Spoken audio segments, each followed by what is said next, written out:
Bonjour, chers abonnés sur la chaîne, chers passionnés, amis des oiseaux, des Canaries et des chardonnays. Encore une nouvelle vidéo sur Canaries 28. Donc aujourd'hui, j'aimerais juste qu'on discute en fait de quelques petits sujets qui ont leur importance en fait pendant la période hivernale ou tout simplement en fait pour un éleveur. Donc ça sera une simple discussion avec des sujets que j'ai déjà abordés avec des amis dans des groupes en fait WhatsApp ou des groupes un peu de réseaux sociaux. Donc avant tout, je vais déballer avec vous. Donc j'ai fait une petite course en fait sur internet. Donc j'ai dû acheter sur le site de Quality Bird ce qu'on appelle les papiers gaufrés ou le fond de cage en fait parce que j'en ai plus. Pour les cages, donc je rappelle que chaque papier gaufré en fait il va avec un modèle de cage et avec des dimensions de cage différentes, donc il ne faut pas se tromper, il faut bien repérer la référence en fait de vos cages pour trouver en fait le lien avec les dimensions et le type de papier gaufré les amis. Donc j'en ai pris un peu, j'ai pris quelques perchoirs et j'ai pris un peu des graines en fait de, comment on appelle ça, le chardon marié en fait européen qu'on trouve ici en Europe. Et par la même occasion, on va parler en fait de quelques sujets dont les abreuvoirs, le système en fait d'abreuvage dans un élevage classique, dans un élevage amateur en fait classique les amis. Donc du coup, je vais commencer par ouvrir. J'ai un peu des courbatures. Donc on commence vraiment à bien sentir l'hiver en ce moment. En tout cas en Normandie, là vers chez moi, on commence vraiment à sentir l'hiver.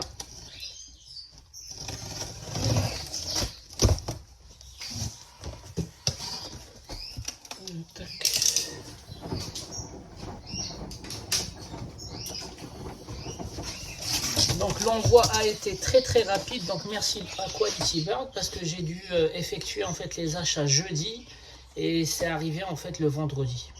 Donc voilà, ça a été très rapide. Il n'y a rien à dire. Comme d'habitude, c'est bien emballé. Donc toujours la facture avec la liste de vos articles. En fait, ça vous permet en fait en sortant les articles de vérifier que vous avez bien les bons articles et qu'il n'y a pas eu en fait un oubli. Donc du coup, le chardon Marie. Donc ça, c'est le chardon Marie classique, les amis. Donc ceux qui suivent la chaîne, ils savent très bien que moi je donne ça toute l'année, surtout en période hivernale. Pourquoi la période hivernale les amis? Un jour sur deux en fait, je leur remplis en fait des racks à volonté parce que en période hivernale, ils vont un peu nettoyer tout le trop d'aliments, le colorant pour ceux qui colorent en fait leurs oiseaux pendant l'hiver. Donc pendant la période de reproduction, il y a eu énormément d'aliments riches, énormément de régimes riches en glucides, en gras, en colorants, produits chimiques, en stimulants chimiques, etc. Suivi de la période de mue, c'est pareil, on leur apportait en fait énormément de produits naturels ou chimiques, mais qui sont riches pour subvenir aux besoins en fait de la mue. Et puis la période hivernale, c'est le moment idéal pour les aider en fait à accélérer les fonctions hépatiques, c'est-à-dire le nettoyage en fait de leur corps, leur sang. Donc le sang, il est nettoyé partiellement par le foie et le foie, il a besoin aussi d'être nettoyé. Donc le foie, il se nettoie automatiquement, mais par contre, avec tout produit qui contient un peu de choline, donc ça se dit choline, pas choline les amis, en fait ça peut aider à accélérer le nettoyage et la détoxification en fait du foie. Donc c'est pour ça, au mois d'hiver, pendant la phase hivernale, je leur donne un jour sur deux en fait à volonté le chardon, et ça c'est le chardon européen. Donc ce n'est pas le chardon laiteux ni le chardon sauvage qu'on trouve dans les pays du Maghreb ou dans le sud de la France, d'Europe. C'est vraiment le gros chardon. Donc moi je les stocke là. Voilà, donc je vais essayer de vous remontrer. Donc voilà, donc c'est les grosses graines. Ce ne sont pas les petites graines. Alors les petites graines, moi je les connais pas. Les petites graines qu'on trouve dans le Maghreb et qu'on appelle aussi chardon, j'ai aucune information là-dessus. Je ne sais pas si elles sont riches en choline naturelle, je ne sais pas si elles sont riches en protéines. J'ai du mal en fait à trouver déjà leur équivalent nom en français pour faire des recherches en fait sur internet ou sur des livres les amis. Donc je tiens vraiment à m'excuser parce que j'arrive pas à trouver en fait des vrais spécialistes de la grainerie en fait qui font de l'élevage en fait de chardon. Donc voilà, donc ça c'était 1 kg de chardon Marie que j'ai dû payer, il n'y a pas les prix, mais je pense que c'est 9 ou 10 euros. Donc ça, les 500 grammes, c'est 5 euros, 5 euros, 4,80 € ou 5 euros. Donc ensuite, oui, ça y est, je me rappelle. J'ai pris les couvre-perchoirs. Donc vous avez vu que j'ai changé. En fait, c'est pas moi qui a changé de qualité, c'est que avant j'avais un gros stock de couvre-perchoirs qui étaient à base de feuilles de maïs. En fait, les couvre-perchoirs, ce sont des matériaux abrasifs naturels. Moi, j'utilise le naturel, donc à base soit de feuilles de plantes, soit de feuilles de maïs. Donc, comment reconnaître la différence? Les feuilles de maïs, ils sont jaunes. Les feuilles, elles sont jaunes. Elles sont comestibles parce que les oiseaux, ils jouent beaucoup avec. Et des fois, ça leur arrive en fait de les ingérer pour pouvoir améliorer leur flore intestinale ou le biotope intestinal. Ça dépend vraiment des besoins des oiseaux. Mais par contre, la fonction numéro 1 recherchée avec les couvre-perchoirs un peu rugueux ou sablés,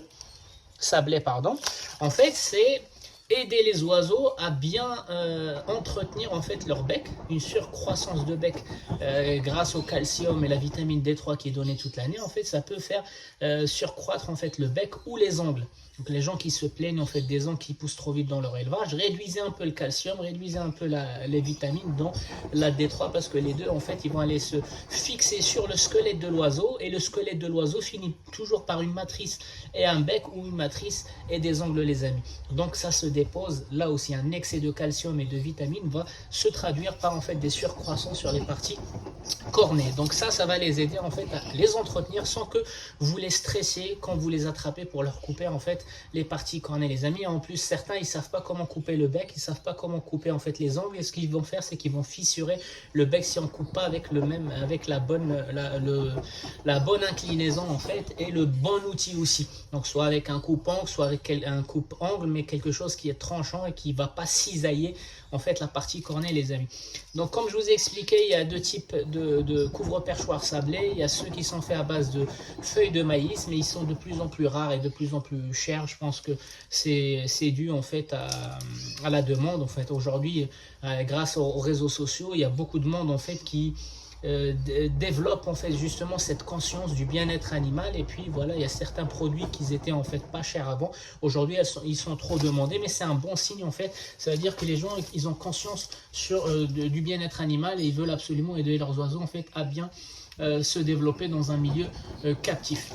Qu'est-ce que j'allais dire? Par contre, les couvre-perchoirs sablés sont déconseillés aux oiseaux qui ont des problèmes de pattes.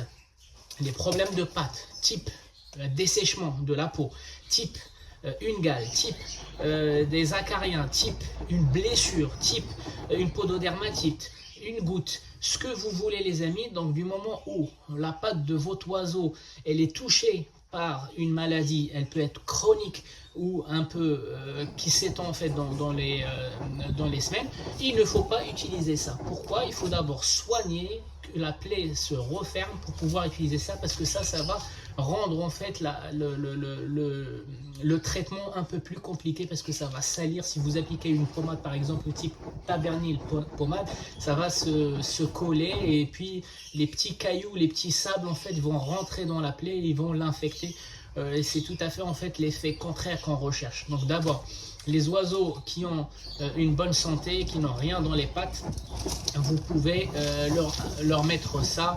Mais par contre, s'ils le consomment, vous ne le remettez pas en fait un deuxième dans la semaine. Donc essayez de viser une fois par semaine, une fois toutes les 2 semaines. C'est largement suffisant en fait pour entretenir le bec et les ongles, les parties cornées. Pour les oiseaux qui ont des problèmes de pattes, essayez en fait de garder les perchoirs propres, désinfecter le maximum, soigner en fait la pathologie, et une fois que tout est cicatrisé, vous pouvez leur remettre ça, parce qu'en remettant ça sur des pattes qui sont un peu abîmées en fait, vous allez faire que aggraver le cas en fait de votre oiseau les amis. Donc ceux-là je les ai payés de mémoire 1 euro, je pense 1 euro pour 4 perchoirs, et je vois que en fait la marque a changé. Donc déjà ils sont pas à base de feuilles de maïs, ils sont à base de feuilles normales en fait. Et puis la marque n'est pas du tout la même, mais c'est pas grave, ça fait quand même l'affaire. Donc j'en ai pris 4, je pense pour une dizaine d'euros, 5 pardon, pour une dizaine d'euros. Non, c'était 2 euros la pièce. Pour une dizaine d'euros, j'en ai eu 4 les amis. Alors ça, je sais pas ce que c'est, j'en ai aucune idée.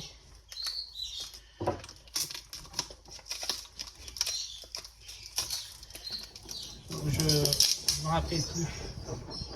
Chardon, abreuvant, perchoir, feuille de carton, perchoir. Honnêtement, j'ai aucune idée de ce que c'est.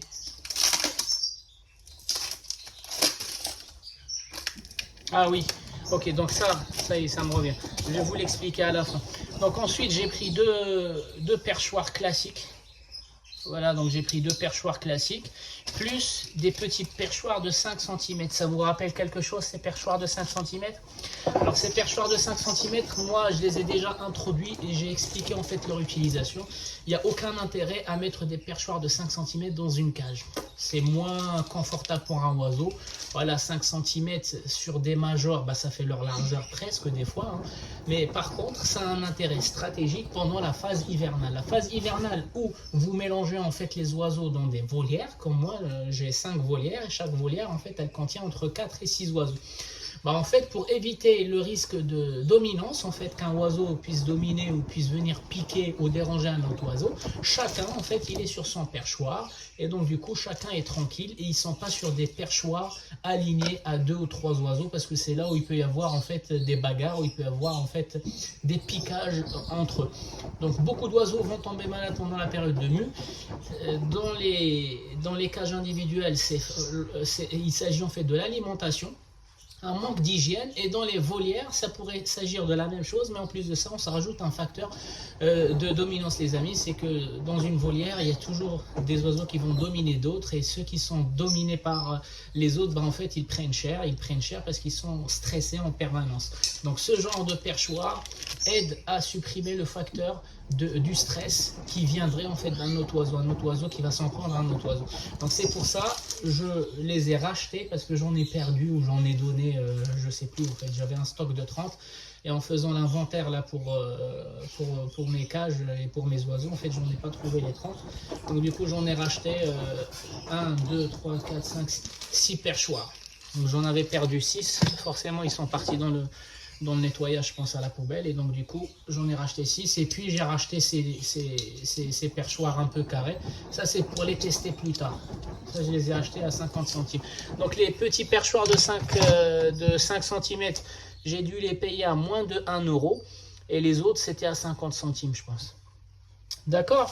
Donc ensuite bah, vous avez un calendrier, bah, un petit cadeau, un calendrier de Quality Bird. Donc pour ceux qui suivent des programmes de préparation hivernale ou préparation à la reproduction, quoi que ce soit, bah, vous avez déjà un calendrier que vous pouvez coller dans votre salle d'élevage pour pouvoir suivre en fait votre programme. Donc je vais le mettre de côté. Hop. Ensuite, ça je vais le garder à la fin. Ensuite, le papier de fond. Oh, aïe, aïe.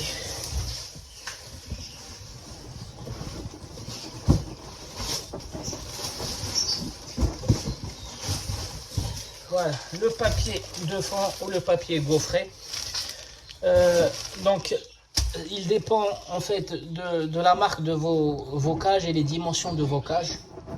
Donc, à savoir, il ne faut pas se tromper, parce qu'une fois que vous vous êtes trompé entre les Domus, entre les Cova et les différentes dimensions, bah, en fait, c'est compliqué de réaliser la fonction du papier s'il n'est pas la bonne dimension, et s'il n'est pas tout simplement en fait conformément en fait à la marque de vos cages. Donc ça, j'ai dû le payer 77 €. Donc c'est compatible avec les cages de 120. Moi je suis en configuration 240, les amis, parce que je colle toujours en hiver, je colle 2 cages de 120, donc, mais ça change rien, les bacs sont les mêmes, la dimension des bacs sont les mêmes. Donc c'est 120, 44 par 44, un truc comme ça. Donc Domus, donc Cova, Cortina. Ce papier là au début c'est pareil en fait, on a remarqué en fait une augmentation des prix au fil des années. Encore c'est pareil comme les couvre-perchoirs sablés, la conscience, le bien-être animal. Il y a de plus en plus en fait de personnes qui cherchent un peu leur confort en utilisant les papiers gaufrés. C'est beaucoup plus pratique dans le nettoyage, et puis ça marche bien, parce que je me rappelle il y a 10 ans j'achetais ce truc là 48, pas plus que 50, les 500 feuilles. Donc là aujourd'hui, en moins de 10 ans, en fait, il est passé à 77, presque 80 euros, les amis. Donc ce qui est une bonne chose pour ceux en fait qui connaissaient pas en fait cette pratique-là rapide, etc., etc. Et à ce sujet, j'ai déjà partagé des vidéos pour la partie petit nettoyage et gros nettoyage. Pour ma part, je vous ai expliqué mes techniques. Et le papier gaufré fait partie en fait des axes de ces deux types de nettoyage, les amis. Maintenant, je reviens sur ce papier-là. Pendant les anciennes vidéos, je vous montrais comment je gérais en fait le nettoyage de mes cages une fois par semaine. Certains m'ont dit on fait la même chose que toi. On suit encore une fois des gens qui pensent suivre en fait mes techniques, mais finalement ils me disent en fait que le papier il tient pas une semaine avec le même nombre d'oiseaux. En fait leur papier ne tient pas une semaine, donc le papier il n'est pas aussi propre pour être aspiré d'une face et retourné la semaine suivante. En m'envoyant des photos, j'ai tout simplement compris qu'ils n'achetaient pas en fait le vrai papier. Ils achètent des produits qui sont imitations, des produits qui sont moins chers. En fait, c'est un papier, mais il n'est pas gaufré. Il n'a pas la capacité à absorber l'humidité, ni absorber les odeurs, etc., etc. Et ça coûterait moins cher. Donc forcément, en cherchant des produits similaires mais moins chers, en fait, vous êtes en train de modifier votre confort plus tard. Donc oui, avec ce papier-là et avec le nombre d'oiseaux que j'ai et avec le rythme de nettoyage que j'ai, moi j'utilise chaque papier 2 semaines. Une semaine sur la première face, une deuxième semaine sur la deuxième face. Et il supporte 2 bains. Parce que je suis à fréquence en hiver à 1 bain par semaine. Il ne se déchire pas, il ne se perce pas. Et il fait sa fonction. Il absorbe en fait l'humidité, etc., etc. Mais ceux qui changent le produit, en fait, en fonction, vous pouvez trouver des feuilles gaufrées beaucoup plus chères. J'en avais déjà vu un peu plus épaisses, mais elles coûtaient beaucoup plus cher. C'est encore mieux. Mais par contre, si vous prenez des feuilles qui ne sont pas gaufrées, en fait, c'est des feuilles qui sont bien alignées, sans gaufrage, etc. Forcément, en fait, ça va juste retenir les fientes, mais ça va pas absorber l'humidité, ça va sentir, donc ça va pas absorber aussi les odeurs, etc., etc. Donc, vous ne suivez pas à la lettre mes techniques. Donc, il ne faut pas s'étonner qu'on n'ait pas en fait le même résultat. Et c'est pareil, si vous utilisez le même produit que moi, il faut suivre mon rythme aussi. Moi, avec 6 oiseaux au maximum par volière, encore une fois, j'utilise le papier pendant 2 semaines, 1 semaine par façade ou par face. D'accord, mais par contre, chaque semaine, j'aspire. Une semaine, j'aspire et je tourne le papier. Et la deuxième semaine, je change intégralement en fait le papier. Et ça, je le fais depuis des années. Les anciens, ils peuvent le confirmer. D'accord, donc maintenant, hop, on va parler. Je suis désolé, la vidéo, elle sera un peu plus longue. Donc, on va essayer de viser 25 minutes. Parce que, premièrement, ça fait longtemps qu'on n'a pas eu à discuter comme ça directement. Qu'on n'a pas abordé des sujets un peu généraux sur la chaîne. Voilà, alors il s'agit d'abreuvoir. L'abreuvoir. Ah, il est cassé. Dommage pour moi. Donc vous voyez, malgré qu'il a bien été emballé, franchement, l'idée était bien. Donc ils ont mis en fait une espèce de cylindre. Voilà, donc je viens de l'ouvrir devant vous.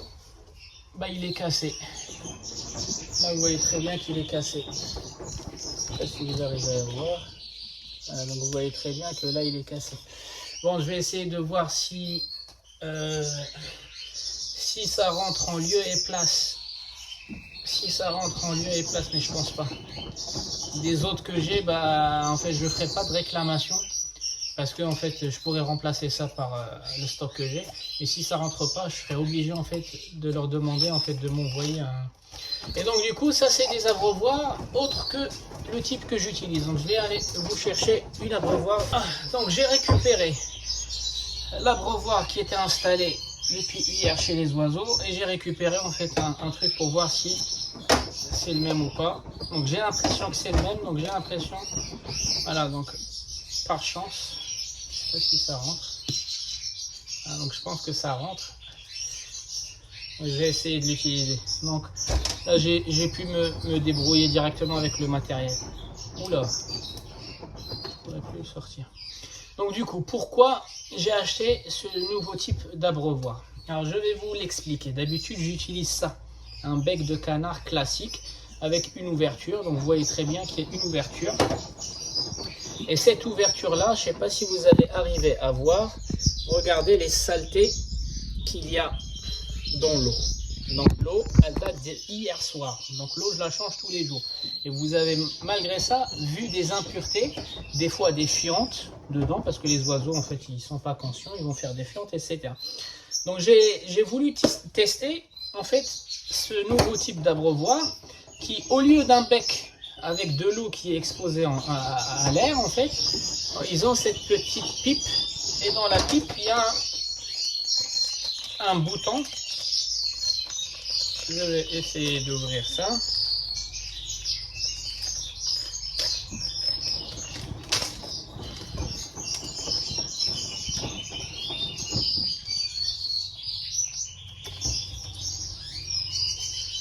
Donc du coup, hop.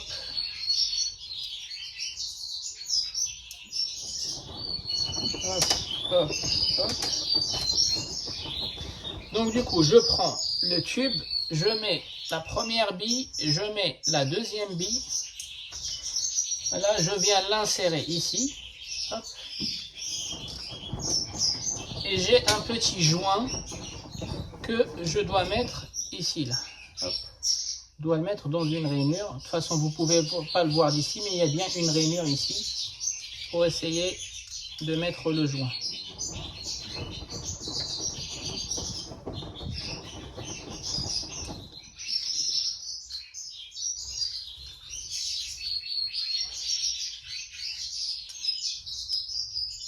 Voilà, donc le joint il est installé. Le joint il n'est pas au fond. Le joint il est ici dans une rainure sur le bout là. Je ne sais pas si vous allez voir, il est juste là en fait. Il y avait une rainure, il faut l'installer là. Et puis j'installe ça comme ça. Et cette partie là, elle va sur la cage, elle va sur les grilles. Et donc du coup, une fois que celle-ci elle est sur les grilles, bah, celle-ci en fait elle va... Je l'ai peut-être inversé, voilà. Donc l'abreuvoir, il va rentrer entre deux grilles et puis on va le descendre, il va rester bloqué. Donc cette partie-là, elle reste tout le temps permanent sur les cages. Et cette partie-là, bah, comme d'habitude, on lave chaque jour, on remplit, on renouvelle l'eau et puis on vient, et puis comme ça. Et donc du coup, c'est quoi la différence entre les anciens abreuvoirs et ceux-là? En fait, les anciens abreuvoirs, comme vous avez vu, ils ont fait une partie qui est ouverte et qui va orienter les impuretés, les fientes des oiseaux, etc. vers l'intérieur, c'est-à-dire toutes les impuretés qui sont brassées avec le vol des oiseaux dans les volières ou dans les cages. L'air, elle sera brassée avec les impuretés, elle va retomber ici, elle va stagner en bas. Et ça va devenir en fait un laboratoire de développement en fait des pathogènes. Pour les gens qui changent l'eau tous les jours, ça ne risque pas grand-chose. Mais par contre, pour les gens qui changent l'eau tous les 48 heures ou toutes les semaines, il y a des forts risques en fait d'infection et de maladie parce que l'eau, elle est très très polluée. Premier jour, elle est moins polluée, deuxième jour, elle est un peu plus polluée et plus on la laisse à exposition de l'air comme ça, etc. Ceci dit que si vous suivez mes techniques et vous changez l'eau chaque jour, en fait, vous aurez, à chaque fois, vous allez réduire le risque d'infection. Donc ce système-là, il permet premièrement de ne pas avoir le même problème que ça, c'est-à-dire les oiseaux, ils doivent pousser sur les deux billes, parce qu'il y a deux billes. Avant, il n'y avait qu'une seule bille. Le problème de la bille, c'est quand les oiseaux ils prennent des graines, des fois, ils ont tendance à jouer et laisser des graines ici, ce qui fait que la bille, elle reste ouverte, en position poussée, et l'eau, elle se vide. D'accord? Donc là, ils ont mis une double bille pour justement éviter ce blocage de billes. Donc il faut que l'oiseau puisse pousser. Ce système-là de double bille aussi va assurer une goutte d'eau. Donc pour que l'oiseau il comprenne que c'est une source d'eau, il y a toujours une goutte d'eau. Donc ça c'est la vraie marque STA, je pense, un truc de Cova. Donc il y aura toujours une goutte d'eau suspendue à ce système-là. De telle façon à ce que l'oiseau il comprenne que c'est bien, en fait, c'est bien l'endroit où il va trouver l'eau. Ok, qu'est-ce que j'allais dire? Donc, premièrement, ils ont supprimé le risque que la bille soit bloquée. Deuxièmement, il y aura toujours une goutte sur le vrai produit, pas un produit imitation. Il y aura toujours une goutte. En fait, c'est fait avec une précision de telle façon à ce qu'une goutte d'eau restera toujours là pour prévenir les oiseaux que c'est là où il faut boire. Et avec l'habitude, les oiseaux, ils vont comprendre qu'ils pourront plus se baigner ici comme ils le faisaient ici, parce que quand ils faisaient leur douche ici, ils polluaient l'eau eux-mêmes, c'est l'inconscience. Alors que ici, ils ne pourront plus se baigner, ils vont attendre en fait le bain. Deuxième chose, c'est que les pollutions avec les vols d'oiseaux, ils vont plus avoir accès en fait à l'eau parce que l'eau elle est emprisonnée en fait dans ce volume-là. Et donc du coup, mais par contre, ça n'empêche pas que tous les jours on doit relaver, renettoyer, etc., etc. Donc on va. Et troisième truc que j'ai oublié, en fait, c'est un cas qu'on a surtout l'hiver, c'est que quand on a une eau comme ça exposée en plein air, en fait, on est en train de diffuser de l'humidité dans la salle d'élevage. Même si l'eau, elle est stagnante. Donc, on est en train de diffuser parce qu'il y a un accès, en fait, entre l'eau et l'air directement. Donc, l'humidité de la salle, elle sera impactée par le nombre d'abreuvoirs et par l'orifice ou plutôt comment on appelle ça, la section en fait des becs de canard. Donc plus vous avez d'abreuvoirs dans votre salle d'élevage, et plus votre salle d'élevage elle est humide et vous n'allez pas comprendre. Tout est fermé, les fenêtres sont fermées, les portes sont fermées, mais pourtant le taux d'humidité il est très haut dans votre élevage. En fait ça vient des abreuvoirs. Soit vous avez un papier de fond qui est humide, ils ont pris le bain mais vous n'avez pas allumé en fait vos déshumidificateurs pour vous débarrasser de l'humidité, soit vous avez trop d'abreuvoirs qui sont configurés de cette façon, parce qu'il fait que la salle en fait elle a de l'humidité qui vient des abreuvoirs, tout à fait normal les amis. Des oiseaux qui vivent ou qui se développent en fait dans un milieu humide à long terme en fait ils vont développer un problème de muqueuse, un problème en fait de flore intestinale aussi, parce que cette humidité va activer des pathogènes, ça va se traduire par des fientes liquides les amis. D'accord, donc là j'ai acheté qu'un seul produit. Premièrement c'est pour le tester sur les canaris. Donc là déjà je vais voir, j'espère que ce modèle là il va bien s'adapter. À première vue oui, et donc du coup je vais regarder, je vais observer les canaris, est-ce que les canaris ils arriveront en fait à bien s'adapter avec ce système. Donc maintenant en parlant des systèmes d'abreuvage, il y a quelques jours j'avais parlé avec des amis en fait concernant la distribution automatique dans les élevages. Alors premièrement la distribution automatique ça veut dire quoi? Ça veut dire en fait au lieu d'avoir des abreuvoirs comme ça manuels, on a en fait un système connecté qui va ramener l'eau en fait via des petits tuyaux de petit diamètre, et au bout de chaque tuyau en fait dans les batteries en fait il va distribuer l'eau sur des batteries. Dans chaque batterie elle a ce système là avec un bouton, donc au lieu que ça soit une bille en fait c'est un bouton, c'est une tige un peu métallique qui vont pousser dessus. Alors quand est-ce qu'on utilise en fait un système de distribution automatique? Alors à la base c'est fait pour les gros élevages, plutôt les professionnels ou les amateurs qui ont énormément de batteries. Pourquoi? Parce que vous imaginez bien, laver 400 ou 500 abreuvoirs chaque jour, c'est pas possible. Donc les professionnels, ils ont développé un système, c'est quoi? C'est un réservoir d'eau qu'ils vont placer à une hauteur, avec un petit tuyau qui va en fait distribuer de l'eau il va distribuer de l'eau sur toutes les batteries, en fait, sur tous les étages. Et à chaque batterie, en fait, vous allez retrouver un système qui ressemble à ça. C'est-à-dire, les oiseaux, ils vont pousser. Le problème de ça, c'est que l'eau qui est dans un réservoir, c'est une eau qui est stagnante. Et une eau qui est stagnante, elle peut aussi développer des bactéries. Donc l'idéal, c'est que ceux qui utilisent ce système-là, qui est bas de gamme pour moi, donc le moins cher, c'est un réservoir d'eau, et avec la gravité naturelle, l'eau, elle va s'écouler à travers le tuyau, et elle va arriver dans chacune des batteries. Le problème de ça, c'est que vous devez nettoyer votre réservoir minimum une fois par semaine, parce que sinon, si vous ne le nettoyez pas, les parois de votre réservoir vont développer en fait une espèce de liquide un peu visqueux. En fait, c'est les champignons et c'est les levures qui vont se développer sur la paroi. Même principe qu'un aquarium, même principe un seau d'eau que vous allez laisser stagnant, même couvert. Au bout d'une semaine, 2 semaines, en fait, vous passez votre doigt, en fait, la paroi, elle est un peu visqueuse, c'est normal, c'est un écosystème en cours de développement.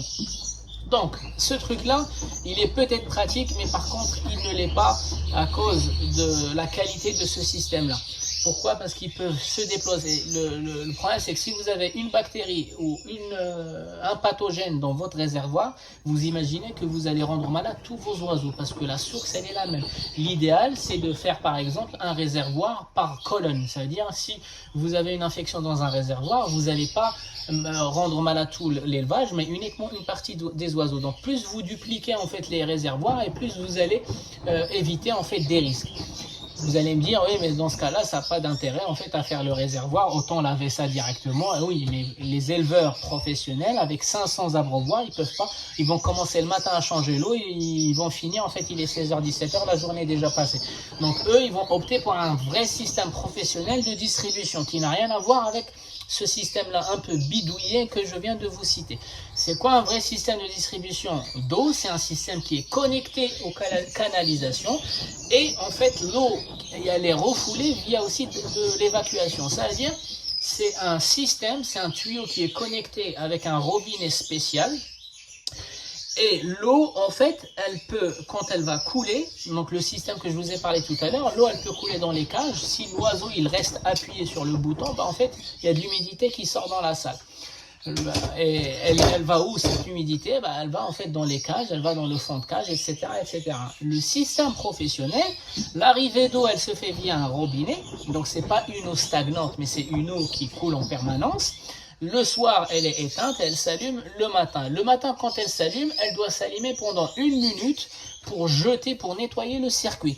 Donc l'allumage, avant que la lumière s'allume, en fait, elle fait une vidange. C'est-à-dire tout le circuit, l'eau qui est restée depuis hier soir dans les petits tuyaux, elle est éjectée, il rince le système avant que la lumière s'allume, parce que le premier réflexe d'un oiseau en fait qui se réveille, c'est d'aller boire directement. Comme nous, le premier réflexe, c'est d'aller laver le visage, etc., etc. C'est la même chose côté oiseau.